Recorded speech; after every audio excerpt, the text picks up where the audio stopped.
Haleluya. Aku mengucap syukur kepada Tuhan ketika Ia menggunakan KUR untuk memberkati kami untuk kemuliaan-Nya. Dan terkadang, dan mungkin setiap minggu ketika kita mendengar KUR bernyanyi, itu terdengar seolah-olah Bapa sedang menerima kami ke dalam hadirat-Nya. Seperti Dia sedang berkata, inilah rumahmu. Jadi saya pun mau mengatakan selamat datang kembali kepada rumahmu, yaitu Gereja Sion. Dan apa yang dinyanyikan KUR,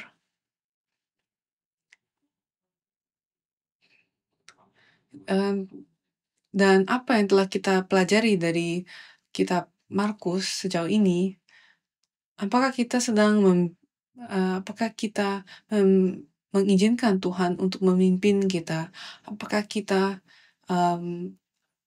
memberikan diri kita untuk dipimpinnya dalam setiap hal? Dan saya berdoa agar kita dapat dipimpin oleh Tuhan, supaya kita mengizinkan Tuhan untuk memimpin kami. Dan ketika kita mempelajari Injil Markus, saya merasa kita menjadi seperti murid-murid Kristus, seperti Yesus sedang mengajari kita satu persatu. Dan dengan pelan-pelan Ia menuntut kami untuk membuka mata kami dan kami dapat melihat apa yang Dia sedang tunjukkan. Dan saya berdoa supaya kami dapat menjalankan perjalanan ini langkah demi langkah dengan mata yang terbuka. Dan hari ini adalah pelajaran ke-13 dalam kitab Markus dengan judul Sudahkah kau lihat? Dan kita lihat dalam peristiwa-peristiwa sebelumnya bahwa Yesus banyak Dia membuka mata orang yang buta, Dia membuka telinga orang yang tuli. Jadi Yesus banyak membuka. Dan apakah kalian ingat Ephphatha yang kita pelajari dalam pasal 7, yaitu penyembuhan yang ada peristiwa penyembuhan orang tuli.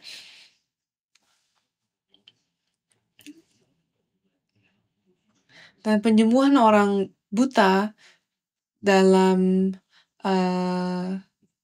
penyembuhan orang tuli dalam pasal 7 dan penyembuhan orang buta dalam perikop hari ini adalah dua mujizat dalam Injil Markus yang tidak ada dalam Injil sinoptik lainnya, yaitu Matius dan Lukas. Jadi ini menarik perhatian kita.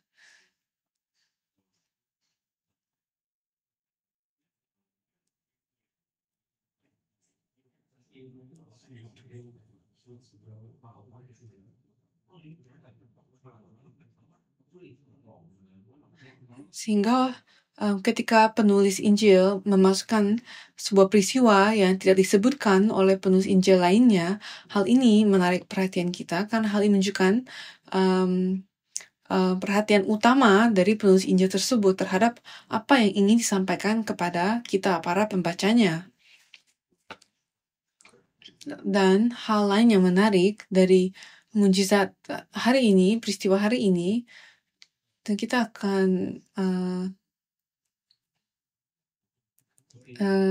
akan melihat dua peristiwa besar hari ini. Pertama adalah penyembuhan orang yang buta, dan kedua adalah pengakuan Petrus. Dan dalam peristiwa ini, dalam penyembuhan orang buta, ini adalah satu-satunya peristiwa yang Yesus lakukan yang tidak terjadi secara langsung. Biasanya ketika Yesus mengucapkan suatu perintah, itu langsung terjadi. Ketika Yesus mengucapkan firman, itu selalu terjadi kan. Tetapi pada kali ini, Yesus membutuhkan dua upaya supaya orang ini dapat melihat dengan jelas.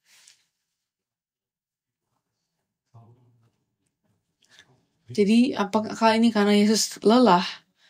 Bukan. Tetapi ada alasan mengapa Yesus memerlukan dua kali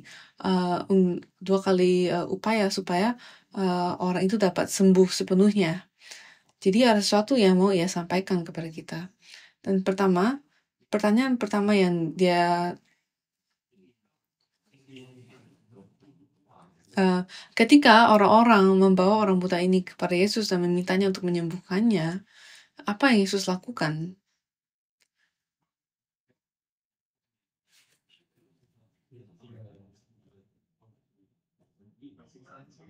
ayat 23, Yesus memegang tangan orang buta itu dan membawa dia keluar kampung, lalu ia meludahi mata orang itu. Jadi tidak dikatakan bahwa dia meludahi tangannya, terus menaruhnya ke atas mata orang itu, tetapi dia langsung meludahi mata orang itu kan.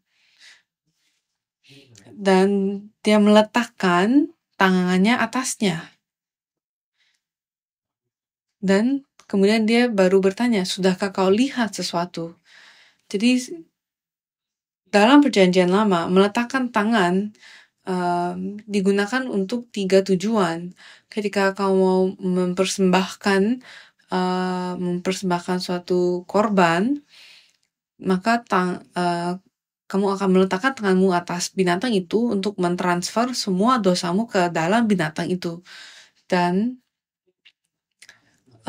meletakkan tangan pun dilakukan untuk konsekrasi, untuk menebiskan imam-imam Lewi, dan juga terakhir untuk memberikan berkat seperti Melkisedek memberkati Abraham. Saat itu pun dia meletakkan tangannya atasnya kan. Jadi ketika kita meletakkan tangan kita atas seseorang, maka apa yang di dalam diri kita ditransfer ke orang itu. Jadi ketika orang yang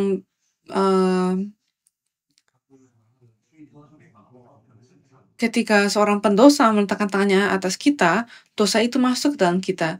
Tetapi ketika Yesus meletakkan tangannya atas kita, maka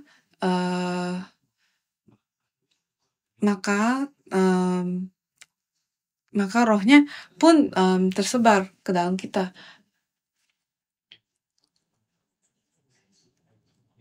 Jadi apa yang ada di dalam orang itu secara rohani itu tertransfer melalui tindakan peletakan tangan.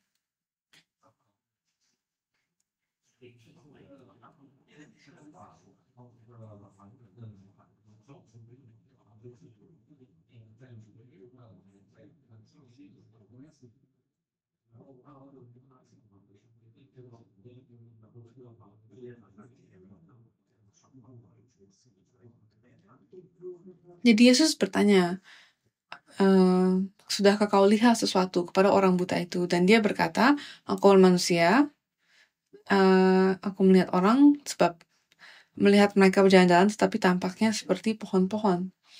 Dan kedua kalinya barulah orang itu dapat melihat dengan jelas. Jadi mengapa di sini Yesus membutuhkan 2 kali upaya atau 2 sentuhan? Dan sebelum peristiwa ini adalah peristiwa memberi makan 4.000 orang. Dan sebelum itu Yesus menyembuhkan orang yang tuli kan. Dan di situ pada waktu itu Yesus berkata di Markus 8 ayat 17 sampai 18,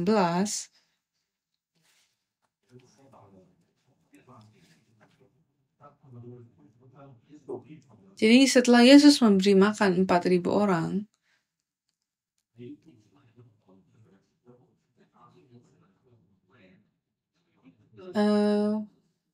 jadi memberi makan 4.000 orang itu di tengah-tengah kejadian menyembuhkan orang tuli dan orang buta.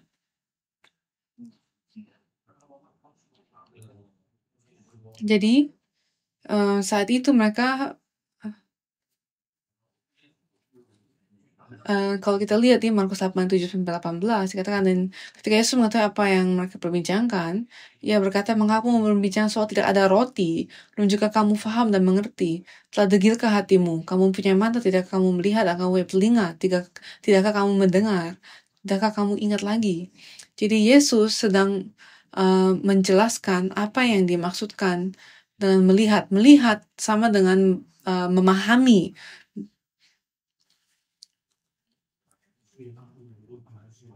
Jadi saat itu murid-murid Yesus sedang memperbincangkan soal roti, bahwa roti mereka tidak cukup. Maka Yesus berkata seperti ini kepada mereka, tidakkah kamu melihat, tidakkah kamu mengerti? Jadi dia sedang berbicara soal pemahaman firman itu, yaitu melihat apa yang Tuhan ingin menunjukkan kepada mereka, apa yang Yesus ingin tunjukkan kepada mereka. Kalau kita lihat di Matius 13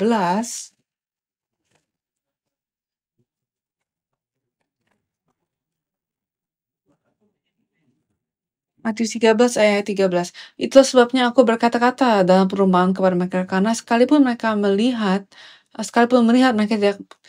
mereka tidak melihat, dan sekalipun mendengar mereka tidak mendengar dan tidak mengerti. Maka pada mereka genaplah nubuat Yesaya yang berbunyi, kamu akan mendengar dan mendengar namun tidak mengerti, kamu akan melihat dan melihat namun tidak menanggap. Sebab hati bangsa ini telah menebal, dan telinganya berat mendengar, dan matanya melekat tertutup, supaya jangan mereka melihat dengan matanya, dan mendengar dengan telinganya, dan mengerti dengan hatinya, lalu berbalik sehingga aku menyembuhkan mereka. Tetapi berbahagialah matamu karena mereka melihat, dan telingamu karena mendengar. Sebab aku berkata kepadamu, sesungguhnya banyak nabi dan orang benar ingin melihat apa yang kamu lihat, tetapi tidak melihatnya.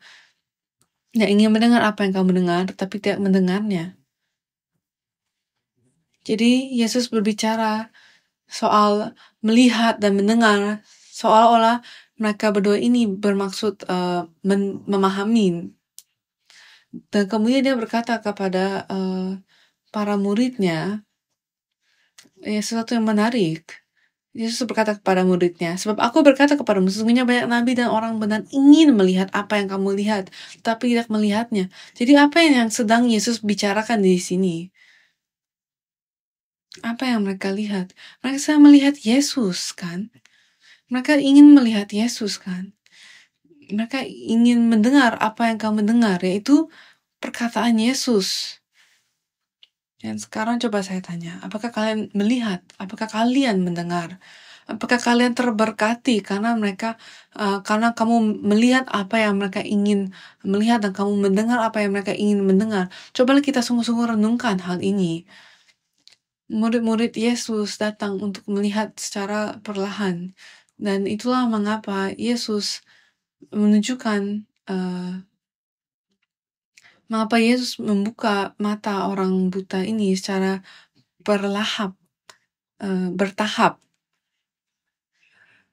karena mereka tidak sungguh-sungguh memahami siapa Yesus itu dan apa yang sedang dia katakan. Dalam sejarah penebusan, ada hal-hal yang Tuhan lakukan 2 kali. Tuhan memenuhi tujuannya melalui 2 karya. Ada Adam pertama dan Adam kedua. Adam pertama tidak sempurna, tetapi Adam kedua yaitu Yesus sempurna, dan dia menyempurnakan segalanya. Dan Tuhan menuliskan dengan jarinya di atas loh batu firman-Nya, hukum Taurat 2 kali. Pertama, loh batu pertama hancur, dan loh batu yang kedua lengkap. Dan seluruh Alkitab dilengkapi melalui perjanjian lama dan perjanjian baru. Dan kedatangan janji Tuhan digenapi melalui kedatangan pertama dan kedatangan kedua. Jadi melalui keduanya, hal-hal tentang surga akan dipahami dengan jelas dan lengkap. Dan marilah kita bersyukur karena kita hidup di masa akhir zaman, yaitu masa kedatangan kedua, di mana hal-hal akan disempurnakan dan digenapi. 1 Korintus 13 ayat 9 sampai 12. 1 Korintus 13 ayat 9 sampai 12. Sebab pengetahuan kita tidak lengkap dan nubuat kita tidak sempurna, tetapi jika yang sempurna tiba, maka yang tidak sempurna itu akan lenyap.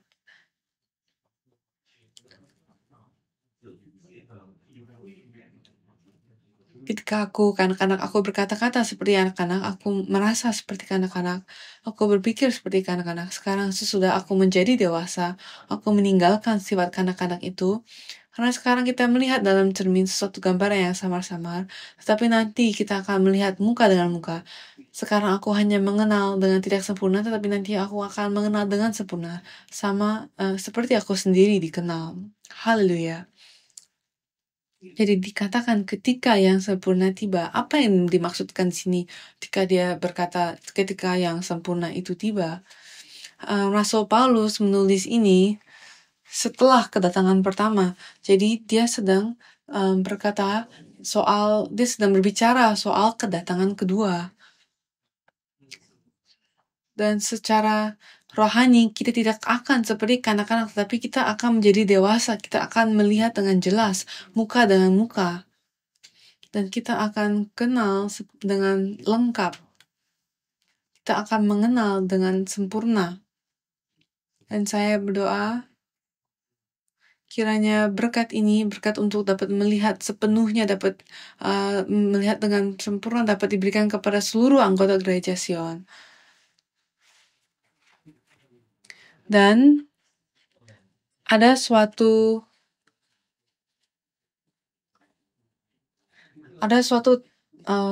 tema ketika Yesus menyembuhkan orang tuli dan buta ini, yaitu ia menggunakan air liurnya.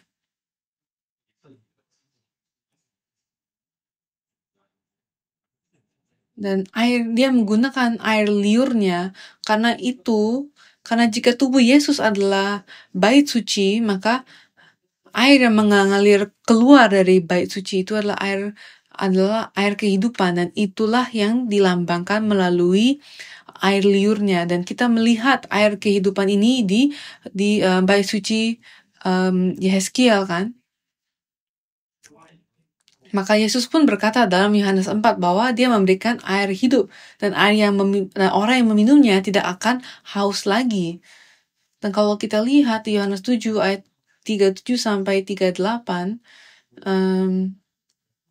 dia berkata, kan, dari dalam hatinya akan mengalir aliran air hidup.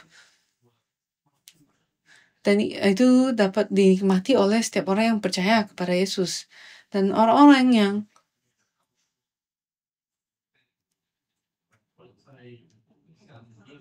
jadi apa yang keluar dari Yesus adalah berkat.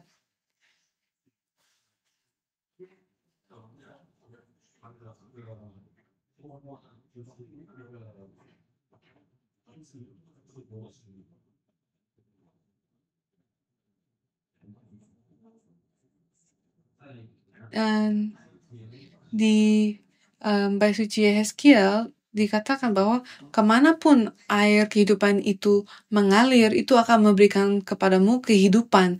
Itu akan memberikan kepadamu, itu bahkan dapat memberikan kehidupan kepada tulang-tulang yang kering. Dan kiranya kami menerima air itu, amin. Itu akan melakukan pekerjaan penciptaan. Dan saya berdoa, dan mari kita berdoa bersama-sama supaya air itu dapat mengalir keluar dari gereja Sion. Amin. Dan di Ulangan 32 ayat 2 dikatakan, mudah-mudahan pengajaranku menitik laksana hujan, perkataanku menetas laksana embun, laksana hujan renai ke atas tunas muda, dan laksana laksana dirus hujan ke atas tumbuh-tumbuhan. Jadi air dari surga adalah firman Tuhan, pengajaran firman Tuhan. Dan ketika kita terus-menerus menyentuh air kehidupan firman Tuhan ini, maka mata kita akan terbuka. Melalui air kehidupan itulah mata dan telinga kita dibukakan untuk melihat dan mendengar dengan jelas.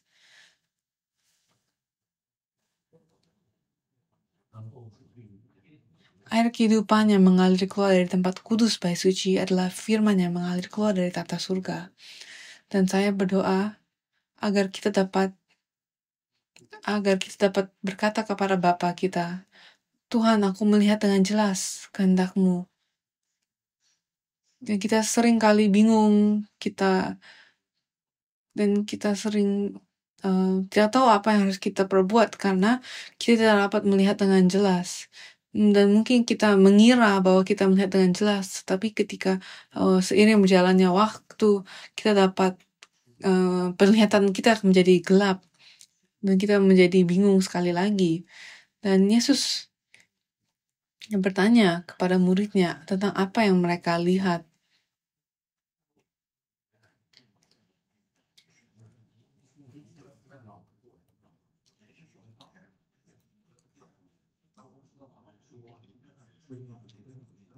Tapi ketika Yesus mengatakan, ketika Yesus menanya orang buta itu, apakah kamu melihat, sudahkah kau lihat sesuatu? Sebenarnya Yesus sedang menanyakan secara rohani kepada muridnya tentang apa yang mereka telah lihat. Coba kita lihat sekali lagi Markus 8 ayat 23-25. Yesus memegang tangan orang buta itu dan membawa dia keluar kampung. Lalu ia meludahi mata orang itu dan meletakkan tangannya atasnya dan bertanya, sudahkah kau lihat sesuatu? Orang itu memandang ke depan lalu berkata, aku melihat orang. Sebab melihat mereka berjalan-jalan tetapi tampaknya seperti pohon-pohon. Yesus meletakkan lagi tangannya pada mata orang itu, maka orang itu sungguh-sungguh melihat dan telah sembuh, sehingga ia dapat melihat segala sesuatu dengan jelas. Ketika Yesus bertanya kepadanya, sudahkah kau lihat sesuatu? Yesus menggunakan kata blepo. Blepo yang berarti melihat. Tetapi ketika orang buta itu menjawab, ia berkata, aku melihat orang. Sebab melihat mereka berjalan-jalan tetapi tampaknya seperti pohon-pohon. Dan kata melihat di sini adalah emblepo. Emblepo berarti melihat dari dekat. Jadi dia mulai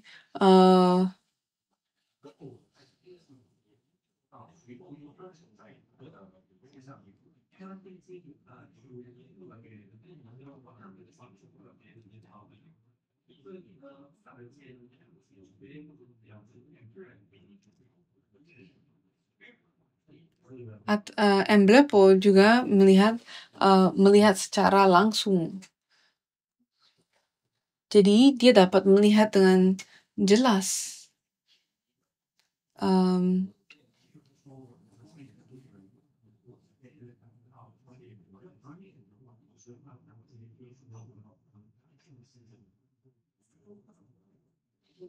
Jadi pertama ada digunakan kata blepo, kemudian diakhiri dengan kata emblepo.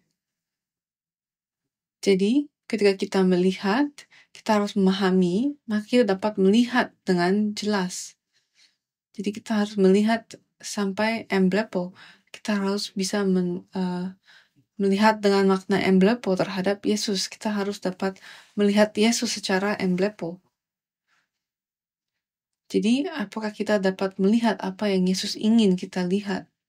Siapa yang ada di dalam kehidupanmu? Siapa yang sedang memimpin kehidupanmu? Sekarang, poin kedua.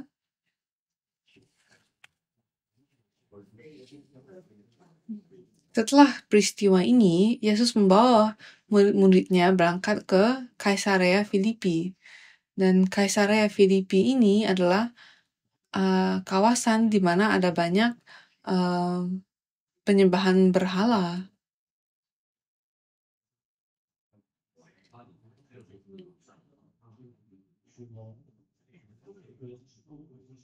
Dan kalau kita lihat Markus 8 ayat 27 dikatakan Yesus bertanya, di tengah jalannya bertanya kepada murid-muridnya, katanya, kata orang, siapakah aku ini?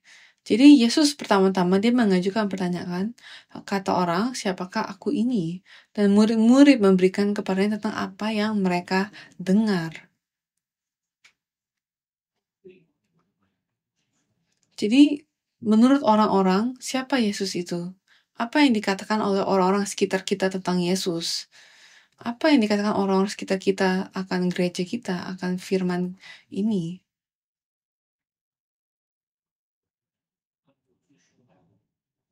Kalau kita lihat ayat 28, jawab mereka, ada yang mengatakan Yohanes Pembaptis, ada yang juga yang mengatakan Elia, ada pula yang mengatakan seorang dari para nabi. Jadi apa yang mereka dengar itu tidak jelas, tapi masih abu-abu. Kemudian maka Yesus mengajukan pertanyaan yang sebenarnya, yaitu, tapi menurutmu siapakah aku ini? Tetapi apa katamu, siapakah aku ini?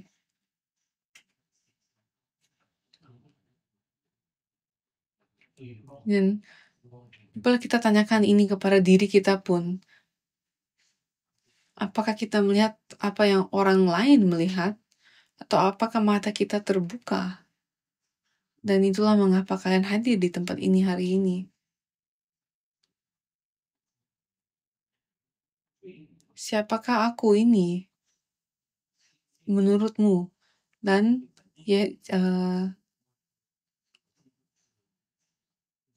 Maka jawab Petrus kepada Yesus, "Engkau adalah Mesias."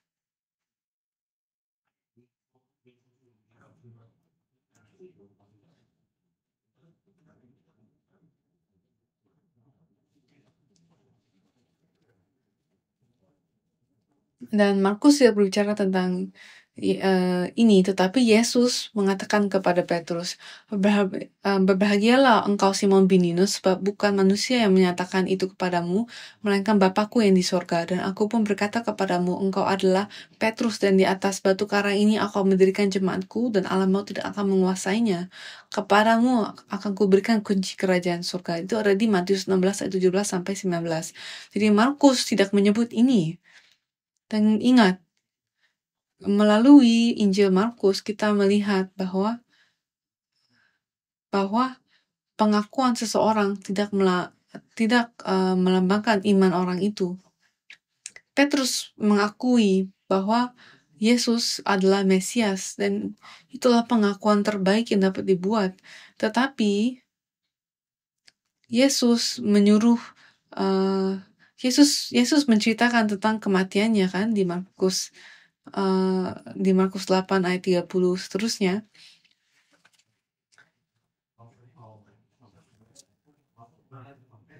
Jadi Injil Markus langsung menceritakan tentang penderitaan dan kematian yang akan dihadapi Yesus setelah jawaban Petrus. Dan beberapa kali di tempat-tempat lain, Yesus memberitahukan kepada murid-muridnya tentang penderitaan dan penderitaan yang akan dihadapinya. Jadi di sini Petrus bilang, "Yesus, engkaulah Mesias." Dan Yesus bilang, "Apakah kamu akan tetap percaya bahwa aku Mesias jika aku mati?" Dan pada waktu itu orang-orang tidak berpikir bahwa Mesias bahkan dapat mati. Di Perjanjian Lama, di Yesaya 53, di banyak tempat disebut tentang penderitaan Mesias, tetapi orang Yahudi pada waktu itu mereka tidak menganggapnya, mereka tidak memikirkan itu. Mereka hanya fokus kepada aspek penuh kemuliaan akan Mesias. Mereka hanya fokus pada fakta bahwa Mesias itu akan datang dan menjadi raja, sehingga mereka menganggap bahwa ketika Mesias datang, dia akan menjadi raja di bumi dan dia akan menggulingkan rezim Romawi.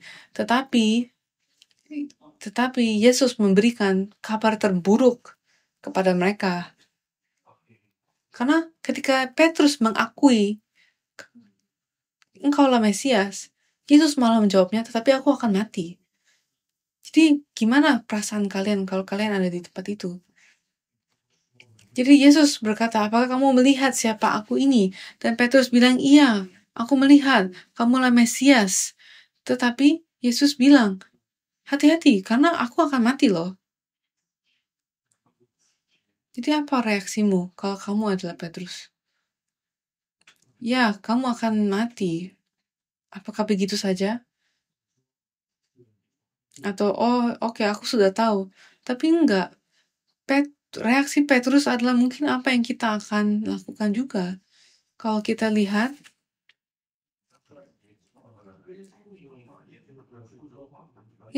Petrus memarahinya.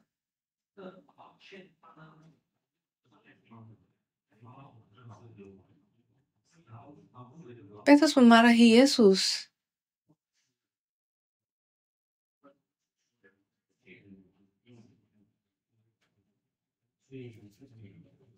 Dan ini yang dilakukan oleh orang tua terhadap anak-anak, ya kan? Ketika mereka melakukan sesuatu yang nakal, maka orang tua harus memarahi anak-anaknya. Jadi di sini inilah yang Petrus lakukan kepada Yesus. Dia seperti bilang, "Yesus, jangan sekali-kalinya kamu bilang kamu akan mati. Jangan." Karena Petrus 100% yakin bahwa dia benar, bahwa Mesias tidak akan mati.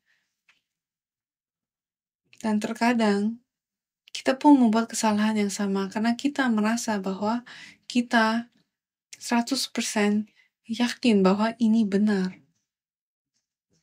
Dan apa yang benar? Apa yang kupercayai? Apakah itu benar? Apakah itu kehendak Tuhan? Dan terkadang ketika kita seperti itu, ketika kita yakin 100% seperti Petrus, kita akan jatuh seperti dia. Dan ini menunjukkan kepada kita bahwa Petrus dan murid-muridnya tidak sungguh-sungguh melihat dengan jelas. Mereka memberikan jawaban yang benar, yaitu kamulah Mesias, engkaulah Mesias. Tetapi mereka tidak mengerti siapa Mesias itu.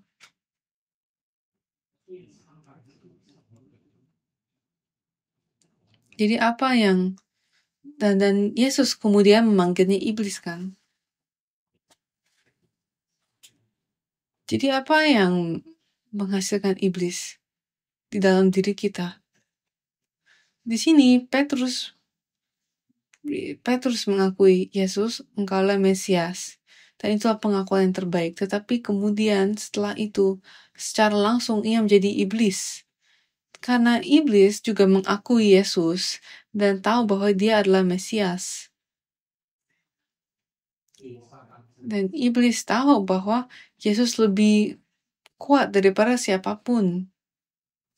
Dan dia tahu bahwa Yesus lebih kuat bahkan dari dirinya sendiri. Tapi apa yang membuatnya iblis?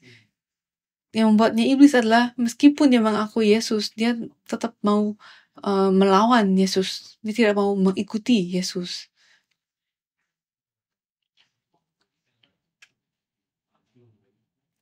Jadi, Petrus, dia ingin melakukan apa yang benar melalui pikirannya sendiri. Dan ini sama seperti apa yang dilakukan iblis. Sama seperti apa yang iblis lakukan kepada Yesus di padang gurun, ya kan? Dia ingin Yesus mengambil kemuliaannya untuk menggunakan kekuasaannya untuk melarikan diri dari penderitaan. Dan Petrus tidak sadar bahwa penderitaan dan kematian Yesus adalah rencana Allah.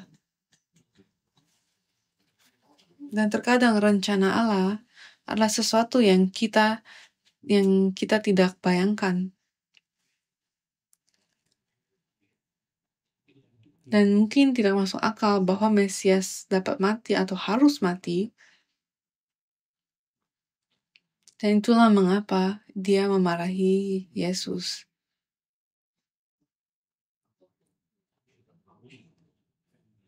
Ini menunjukkan perbedaan antara orang yang mengikuti Tuhan dan tidak. Orang yang mengikuti Tuhan, dia akan memikirkan akan perkara-perkara Tuhan. Tetapi orang yang tidak mengikuti Tuhan, dia tidak peduli apapun yang Tuhan katakan. Dia tidak peduli. Jadi dia punya perkataan-perkataan yang benar mungkin, dan dia mungkin melakukan kehendak Tuhan, apa yang Tuhan perintahkan. Tetapi sesungguhnya dia melakukan apa yang menurut dirinya sendiri adalah benar. Jadi gereja seringkali berantem karena orang-orang berpikir bahwa apa yang mereka pikirkan itu benar, daripada mencari kehendak Tuhan. Dan orang yang tidak memiliki Tuhan, dia tidak peduli akan perkara Tuhan, tetapi dia sibuk dengan apa yang dunia ini, dia sibuk dengan perkara dunia ini. Dan Raja Saulus yang kita pelajari pada kebaktian hari Rabu, dia adalah contoh yang baik akan seseorang yang mengikuti Tuhan, tampaknya mengikuti Tuhan, tapi sesungguhnya dia mencari kemuliaan dirinya sendiri. Jadi kamu dan saya, kita harus berhenti dan berpikir. Kita harus berhenti dan bercermin. Dan kita harus tanya kepada diri kita sendiri, di manakah hatiku? Di manakah perhatianku? Apakah aku mementingkan perkara dunia ini, perkara pribadiku terlebih dahulu? Atau apakah hatiku ini berdetak untuk kerajaan Allah, untuk pekerjaan-pekerjaan kerajaannya? Apakah hatiku mencari Allah dan segala sesuatu lainnya hanya mengikuti? Atau apa malah sebaliknya? Jadi kita tidak akan mengatakan hal itu kan, tetapi bagaimana dengan kehidupan kita, apa yang kehidupan kita tunjukkan? Apakah ada prioritas lain yang memimpin kami atau apakah adakah ambisi atau agenda lain yang menghabiskan tenaga kita? Apa yang dimaksudkan, apa artinya ketika kamu dan saya menjadi murid dari Mesias? Dan setelah ini, Yesus mengatakan ini di ayat 34, Markus 8 ayat 34. Lalu Yesus memanggil orang banyak dan murid-muridnya dan berkata kepada mereka, setiap orang yang mau mengikut aku, ia harus menyangkal dirinya, memikul salibnya dan mengikut aku. Jadi Yesus berkata, kalau kamu sungguh-sungguh melihat aku dengan benar, jika kamu tahu siapa aku ini, maka kamu harus mengikuti aku. Tidak boleh hanya berkata dan mengakui bahwa aku Mesias, tapi kamu harus mengikuti aku.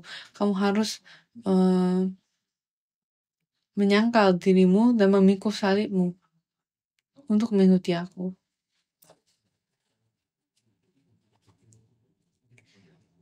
Apakah kita hari ini sedang memikul salib kita? Apa salib kita hari ini? Apakah itu pasangan kita? Atau apakah itu pekerjaan kita? Atau apakah itu kebiasaan-kebiasaan buruk kita? Atau malah apakah itu adalah gereja ini? Apa yang menjadi, apa arti salib hari ini bagimu? Jadi bagi orang-orang Yahudi pada waktu itu, memikul salib bagi orang pada masa itu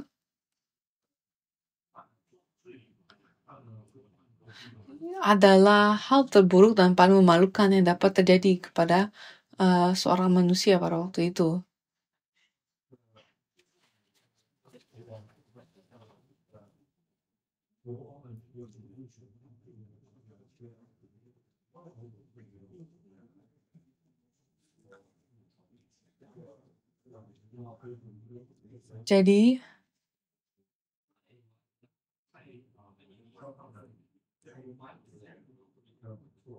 Jadi penyaliban adalah hukuman atas pengkhianatan. Orang-orang Yahudi dan para murid mengharapkan Yesus menggulingkan pemerintahan Romawi dan menjadi raja yang baru, dan bagi Yesus untuk menyuruh mereka memikul salib mereka justru berarti sebaliknya. Daripada menggulingkan kekuasaan Romawi, mereka justru akan dituduh berkhianat. Orang yang dituduh harus memikul salib mereka dari pengadilan ke tempat penyaliban, dan itulah yang diperintahkan oleh Yesus kepada mereka.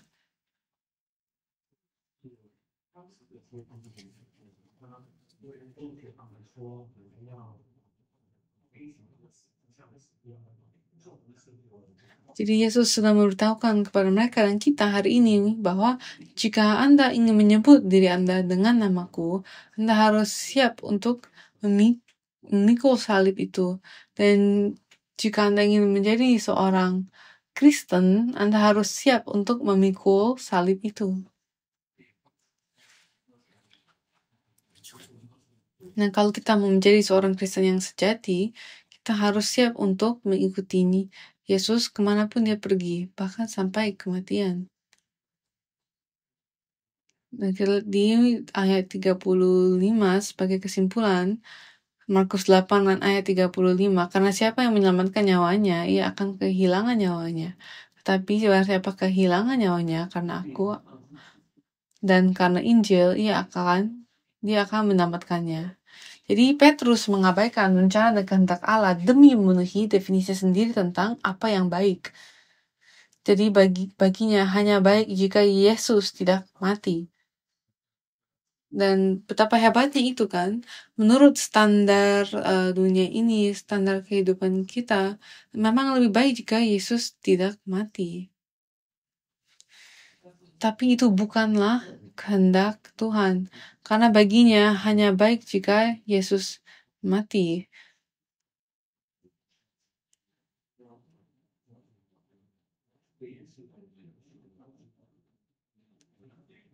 Dan saya bukan berkata bahwa hal-hal tidak akan menjadi lebih baik bagi kita, tetapi Yesus berkata bahwa kita harus siap untuk menyerahkan kehidupan kita untuk tujuannya, untuk Injil. Dan ayat 36-38 kita lihat, apa gunanya seorang memperoleh seluruh dunia tetapi ia kehilangan nyawanya? Karena apakah yang dapat diberikannya sebagai ganti nyawanya? Sebab barang siapa malu karena aku dan karena perkataanku di tengah-tengah angkatan yang tidak setia dalam dosa ini, anak manusia pun akan malu karena orang itu apabila ia datang kelak dalam kemuliaan Bapanya diiringi malaikat kudus. Jadi Yesus di sini pertama dia bilang aku akan mati. Kedua dia bilang kamu harus memikul salib, dan sekarang Yesus bilang akan ada waktu di mana semua orang akan malu akan aku dan akan perkataanku. Tetapi apakah kamu pun akan malu akan firmanku? Jadi di sini dia tidak hanya berbicara soal tidak hanya bicara kepada murid-muridnya, tapi juga pada kita hari ini, karena juga akan ada waktu di mana orang-orang akan merasa malu akan firman yang kita terima hari ini. Akan ada orang-orang yang malu untuk mengucapkan apa yang firman katakan. Dan pada waktu itu, apa yang akan kamu lakukan? Dan Yesus bilang dia akan kembali. Tetapi sebelum dia kembali, akan ada waktu di mana orang-orang akan malu akan dia dan akan firman-Nya. Dan ketika dia kembali, dia akan kembali ke dalam kemuliaan Bapaknya. Dan apakah kalian siap untuk mengikutinya? Apa yang kalian lihat? Apa yang kalian lihat di dalam dirinya? Apa yang kamu lihat di dalam Bapa Surgawi kita yang di sorga?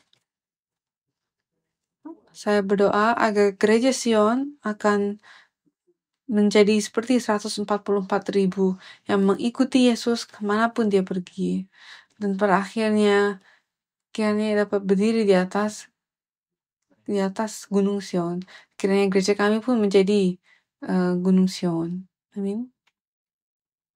Jadi kita harus melakukan perjalanan ini selangkah demi selangkah, seiring dengan pimpinannya. Jadi marilah kita izinkan dia untuk pimpin kita. Mau ke kanan atau ke kiri. Dan meskipun kita berpikir bahwa ke kiri 100% benar, marilah kita dapat sungguh-sungguh mengikuti Yesus kemanapun dia pergi. Bukan kemanapun kita merasa nyaman. Marilah kita berdoa. Bapa, terima kasih melalui Injil Markus Engkau mengajar kita bagaimana kita dapat mengikuti Yesus. Bantulah kami untuk melihat ya Bapa. Bukalah hati kami, bukalah mata kami, telinga kami, dan bantulah kami supaya kami dapat ingat. Dan bantulah kami supaya kami dapat memahami firman dengan benar. Bantulah kami supaya kami dapat melihat Engkau. Bapa, kalau kami tidak melihat, kami tidak dapat percaya. Jadi bantulah kami supaya kami dapat melihat Engkau di dalam firman ini, dan kami dapat melihat Engkau membantu kami, dan kami dapat melihat Engkau menuntun kami. Tolong bukakan mata kami, dan terima kasih dalam nama Tuhan Yesus kami berdoa dan mengucap syukur. Amin.